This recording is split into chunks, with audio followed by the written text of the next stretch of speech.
have called themselves Lungfuckers if they'd chosen to destroy themselves by, and only by, smoking cigarettes. For work, I do art handling for a blue chip in Chelsea. The gallery pays me under the table to move multi-million-dollar paintings around. I have to remind them to tell me to come in, and the assistant thinks I'm a complete fucking idiot because she has an MA from RISD that I don't. But I also make money by smoking. I take videos of myself smoking to put on the internet, and a lot of people watch them. Usually I take my shirt off and look in the camera and I don't say much. I write captions like, "Long workout." They like coughing. They say, "More reason goods, that's the hottest thing of all." They say, "I love it when smokers start to shrivel up. Reblog if you are a bad, stroking Marlboro boy." I refuse to let the city toss me around or to die strung out in an instant without even knowing. That's why I quit drugs. When I was in detox at Woodhull, I made good money filming myself smoking on various parts of the hospital premises, especially if any signs with the word cancer could be spotted in frame. I'd say, "Leather Dave's baby." Dave, username Leather Smoke Me, was one of the first YouTube posters. A biker who'd make multiple videos a day smoking multiple cigarettes and cigars out of both his mouth and nose. Always in the same gym room, updating everyone in the comments about his recurring cancer diagnoses and remissions. He started in 2006 and passed away in 2011. In one turbid webcam upload, Dave brandishes a military-grade gas mask, straps it over his aviators, and proceeds to smoke 10 Pall Malls, all crammed into the jerry-rigged filter hose at the same time. Lady Gaga's Alejandra plays from a radio.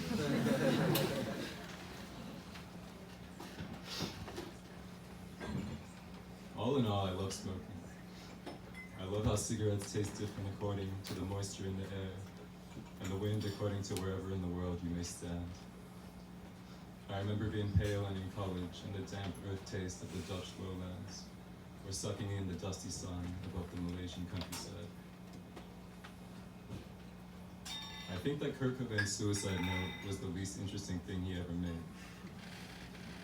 When I was young, I found a book in my father's office that said killing yourself is pointless because it won't undo all the things that made you want to be dead in the first place. It's like giving up. It's like rolling over like a puppy dog to a commanding voice. Smoking 50 cigarettes a day, I am surely making a mockery of the stock exchange. Stop saying bye, just say hi over and over. One time a man solicited me on this vid asking for a cum tribute. I told him I was about to light up and jerk it. I closed the blinds in my bedroom, which is right across the street from an ex-coworker's apartment, got a smoke, hit record on photo booth, and as requested, jerked off standing up into a full pack of Newports. My mother and father are recently divorced. He was the breadwinner.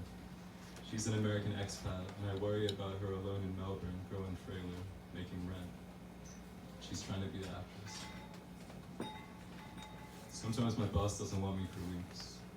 But this week I worked little, and my money was all right, so I wired the $300 to my mom. After fees, it probably came out to 410 Australian dollars.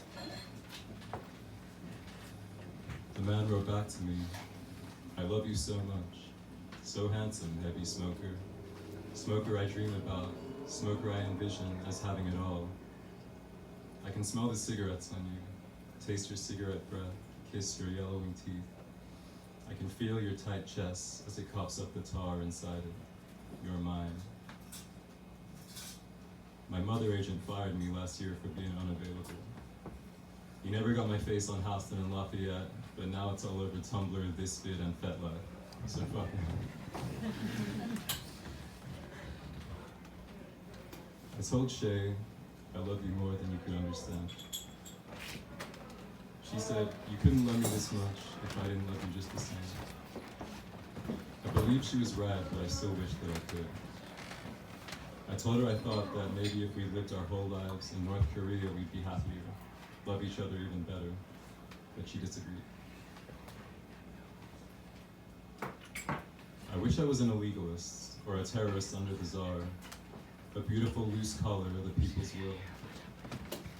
Roy said could have been a warrior, and I feel it too. I could have given my life to the bombshell, wrapped it in my white handkerchief, and laid down in the smoldering snow at the Catherine Canal beside the Emperor and the Butcher Boy. I could have killed the king. In February, I took a small room in a house leased by the primary suspects of the 2008 Times Square bombing. Near dawn that March 6th, somebody rode up, dropped a homemade grenade, and biked off before the blast shattered the facade of the Army Recruitment Center. Turned out, however, he was just an awkward, paranoid man, collecting rent like a landlord, staying up all night watching movies and eating ice cream he'd stockpiled from church food banks. Upon first visit, we sat in the kitchen, and he interrogated me thoroughly, believing he was the target of an organized, decade-long surveillance program by the NYPD. I said I wanted to help at the free store in the park he put together. I'm not so stupid to mean that war is good. I mean that I'm maladjusted, and that there seems a good chance I could manage a state of war, a simple 1 versus 1 equation, better than whatever I have now, wiping my eyes like a Boy Scout before a dowdy psychiatrist. Little Boy Scouts know nothing of the world, but they think they're learning all about it. Last time I visited his store, my friend Boris, whose grandfather was born under the Bolsheviks and fought in the Red Army, told me his family had a saying: feed a dog for 3 days and she'll remember for 3 years. Feed a cat for 3 years and she'll forget in 3 days. I feel like a cat person and I wish to be a dog person. The suffering of war is an awful thing, and I want it for nobody but myself. I want to be a mercenary taking orders in a vacuum, in a picture book. I want to exist on the beach of Troy, look Achilles right in the eye and know in my heart that he's my enemy, and that's all that matters. Young Trojans and Greeks ran headlong into the gruesome, pitiless deaths they were promised at birth, and they knew for sure that doing it made them superhuman. But I know this is impossible. Just like I know that I still want to do hard, just like I know that, though I've tried to try, the most I've ever really done is make a few girls, and even fewer boys, smile momentarily. Making strangers on the internet come is just a corollary in my pursuit of valor.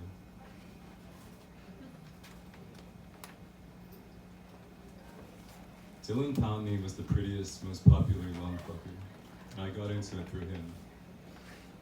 You can check out his YouTube channel. But he wasn't a soldier in the end. He started filming blood over intent rituals, trying to manifest his salvation by cutting his fingers and writing out placations in his veins like calligraphy. He was trying to die, just not forever. Then one morning, a year ago in Alberta, he made a video smoking some cigarettes with his father on the way to school, went to first period, and stabbed the girl sitting next to him in the neck. That wasn't courage, and I don't want to be saved. But I believe in you. I believe in everything in the world but myself. I fed swans with the squatters on the bank of that canal in Amsterdam. They cooked big dinners in their beautiful annex buildings for the homeless and the crusts and the crust dogs, and I stood at the end of the line and watched the plates. I do not believe in my role in the revolution, not besides the mechanics of my flesh and organs, holding a rag or a door open or a friend until they need nothing anymore. Like a cigarette, I am a means, not an end. Thanks.